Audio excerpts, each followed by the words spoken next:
The marble floors of my family's mansions squeaked under my cleaning cloth as my stepmother Victoria's designer heels clicked past. "Emily," she called without looking down, "when you're done with the floors, the silver needs polishing. The Carmichael family is coming for dinner tonight and everything must be perfect." I suppressed a smile, thinking of the Carmichael Bank letterhead sitting on my other desk across town. The one with Emily Harrison, Chief Executive Officer, embossed in gold. "Yes, Mrs. Harrison," I replied meekly, continuing to polish the already spotless floor. How did the CEO of one of the largest banks in the state end up cleaning her own family's house? It's quite a story. 10 years ago when I was 18, my father married Victoria. Within months she had convinced him that sending me to business school was a waste of money. "Look at her," she'd said, gesturing dismissively. "She's not cut out for the corporate world. Better to save that money for more worthwhile investments." Those worthwhile investments included her son Marcus's failed business ventures, her daughter Sophia's designer wardrobe, and their increasingly lavish lifestyle. My father, besotted with his new wife, agreed. My college fund was drained, my dreams of following in my late mother's footsteps as a banker seemingly destroyed. But Victoria had underestimated me. Badly. I took a job as a bank teller, working days while attending night classes at community college. Within 3 years I had my business degree. Within 5 I was a senior loan officer. And now at 28, I was the youngest CEO in Carmichael Bank's 100-year history. Not that my family knew any of this. To them I was just Emily the housekeeper, the failed daughter who cleaned their home 3 days a week. They never questioned why I only worked Mondays, Wednesdays and Fridays. Never wondered what I did with the rest of my time. "Emily." Sophia's voice rang out from the top of the grand staircase. "My room needs vacuuming. And try not to touch anything important this time." I looked up at my 24-year-old stepsister, resplendent in what was probably another outfit bought with my father's dwindling credit line. "Of course, Miss Sophia." She paused on the stairs, examining her manicure. "You know, I almost admire you. Accepting your place in life like this. Not everyone can handle knowing they're only good for housework." If only she knew that I'd declined her latest credit card application just yesterday. That her shopping sprees were about to come to an abrupt end. My phone buzzed quietly in my pocket, my actual phone, not the cheap one I carried for this role. A message from my assistant: "Loan committee meeting tomorrow at 9 a.m. Harrison family application first on agenda." Perfect timing. "Emily." Marcus appeared from the study, my father's old leather chair visible behind him. "The study's a mess. Clean it up before the Carmichaels arrive." Yes, the Carmichaels. My family had no idea that the dinner they were so frantically preparing for was with my board of directors. Or that their desperate loan application would be on my desk tomorrow morning. "Right away, Mr. Marcus." He lingered in the doorway, watching me gather my cleaning supplies. "You know, sometimes I feel bad for you. But then I remember, this is really all you're capable of." I thought about his latest failed business venture, the one that had finally pushed my father to seek a massive loan to cover their mounting debts. The same loan application I would be reviewing tomorrow.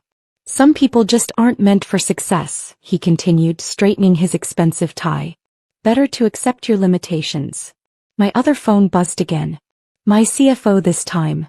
"Final audit of Harrison finances complete. It's worse than we thought. Total debt exceeding $3.2 million. I kept my eyes down, hiding my smile. They had no idea that their comfortable world was about to crumble. That their housekeeper was about to decide their financial fate. Victoria's voice carried from the foyer. "Emily.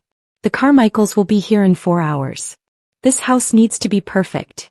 I glanced around at the mansion my father had bought with my mother's inheritance. The home that would soon be foreclosed unless I approved their loan. "Don't worry about the Carmichaels," Marcus added with a smirk. "They won't even notice you. People like that never see the help." "Oh, Marcus. If only you knew."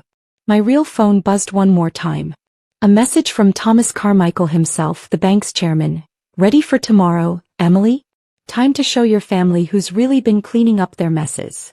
I tucked my cleaning supplies under my arm and headed for the study, where my father's portrait still hung above the fireplace. He was in there now, probably rehearsing his pitch for tomorrow's loan meeting. Poor Dad. He had no idea that his housekeeper daughter would be sitting across the desk from him, holding his financial future in her hands. Victoria swept past again, this time trailing expensive perfume. And Emily? You try to make yourself scarce when the Carmichaels arrive. We wouldn't want them thinking we associate with your kind. I bent down to adjust my cleaning bucket, hiding my expression. Of course, Mrs. Harrison. I know my place. And I did. My place was at the head of the conference table tomorrow morning, watching their faces as they realized exactly who had been polishing their silver all these years.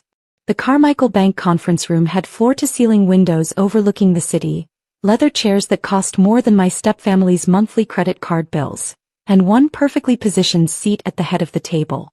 My seat. I adjusted my Armani suit, quite different from yesterday's cleaning uniform, and checked my watch. 8:55 a.m. My family would be arriving any minute, fresh from last night's dinner where they'd fawned over the Carmichaels while completely ignoring their maid. My assistant Lauren knocked softly. They're here, Miss Harrison. Shall I send them in? Give me 2 minutes, I replied, turning to face the window. Let them sweat in the waiting room a bit. Through the glass wall I could see them sitting nervously in the reception area. Victoria frantically checking her makeup. Marcus straightening his tie for the 100th time. Sophia scrolling through her phone, probably looking at more things she couldn't afford. My father clutching his loan application like a lifeline. At exactly 9 a.m. I pressed the intercom. Lauren, please show in the Harrison family. I stayed facing the window as they filed in, listening to their footsteps on the expensive carpet. Victoria's designer heels. Marcus's Italian loafers. The rustle of Sophia's silk dress that still had the tags hidden inside. Please take a seat, I said, still not turning around. I understand you're here about a loan application. Yes, my father's voice shook slightly. We have all the paperwork here. If we could just speak with the CEO. You are speaking with the CEO. I turned slowly, enjoying the way their faces transformed from confusion to shock to horror. Oh, family. Lovely dinner party last night, wasn't it? The silence was absolute. Victoria's perfectly painted mouth hung open. Marcus's face had turned an interesting shade of gray. Sophia's phone clattered to the floor. Emily, my father whispered. But you're our housekeeper. Actually, I settled into my chair. I'm the chief executive officer of Carmichael Bank.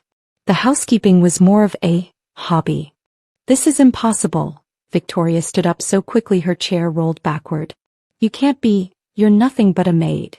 Sit down, Mrs. Harrison, I said quietly, my voice carrying an authority that made her drop back into her seat. Let's review your loan application, shall we? I opened the file on my desk, taking my time to flip through the pages. Interesting. You're requesting a $5 million loan to cover, and I quote, temporary business setbacks and outstanding financial obligations. Yes, Marcus jumped in, trying to regain his composure. Just until my new venture takes off. You mean the same venture that lost $800,000 last quarter? I interrupted, pulling out another report. Or perhaps you're referring to the 7 failed businesses before that. The ones funded by draining my college account. Sophia found her voice. But yesterday you were cleaning our floors. Yes, and while doing so I couldn't help but notice the collection notices hidden in your father's study. The past due statements in the mail. The credit card bills you tried to hide in that Gucci shoebox under your bed. I turned to my father. Did you really think I wouldn't recognize the signs? That I wouldn't see how Victoria and her children were bleeding you dry? Now see here, Victoria started, but I held up my hand. No, you see here. For 10 years, you've treated me like I was beneath you. Called me nothing. Mocked my ambitions. Made me clean your messes, literally and figuratively. I leaned forward. But here's the thing about being the help. We see everything. I pressed a button on my desk and the room's screens lit up with their financial records. 3 mortgages on the house. 12 maxed out credit cards. Marcus's failed businesses. Sophia's shopping addiction. Victoria's plastic surgery bills. How did you? My father's voice trailed off. I'm your bankso, Dad. Did you really think I wouldn't look into the family that destroyed my future to fund their own? Please, Victoria's voice had lost its edge. We can explain. Oh, I'm sure you can. Just like you explained why my college fund had to pay for Marcus's yacht. Or why my mother's inheritance went to Sophia's closet full of designer clothes. I stood up, walking to the window. You know what the ironic part is? If you had let me go to business school, if you had believed in me just a little, I might have helped you. But instead you made me clean your floors. The loan, my father said desperately. Can you approve it? I turned back to face them. That depends. Do you think your housekeeper is qualified to make multi-million-dollar financial decisions? Sophia burst into tears. Marcus looked like he might be sick. Victoria's face had gone from perfectly made up to completely pale. I've reviewed your application thoroughly, I continued. And I've made my decision. Emily, please, my father begged. We're family. Family. I laughed softly. Like how you were family to me. When you let Victoria destroy my dreams. When you watched me clean your house instead of pursuing my career. I sat back down, picking up their loan application. The bank's decision is no. Furthermore, given your pattern of financial mismanagement, we'll be calling in all existing loans. You have 30 days to begin repayment. But that would mean... Marcus's voice cracked. Yes. You'll lose the house. The cars. The credit cards. Everything you bought with my stolen future. Victoria stood up again, this time with fury. You can't do this to us. After everything we've done for you, Everything you've done for me? I pressed another button and security appeared at the door. You made me a housekeeper. Now I own your house. As they were let out, my father turned back. Emily, please. We can make this right. You already did, Dad. You taught me the most valuable lesson of all. Success is the best revenge. Now if you'll excuse me, I have a bank to run. I watched through the glass walls as they were escorted to the elevator, their world crumbling around them. Victoria's designer heels stumbling. Marcus's expensive suit suddenly looking cheap. Sophia's phone probably already being declined for purchases. My assistant appeared with coffee. Shall I cancel their cards now, Miss Harrison? Yes, I smiled, thinking of all the times they'd made me serve them coffee. And Lauren, send a cleaning service to their house. I quit. Sometimes revenge isn't about getting even.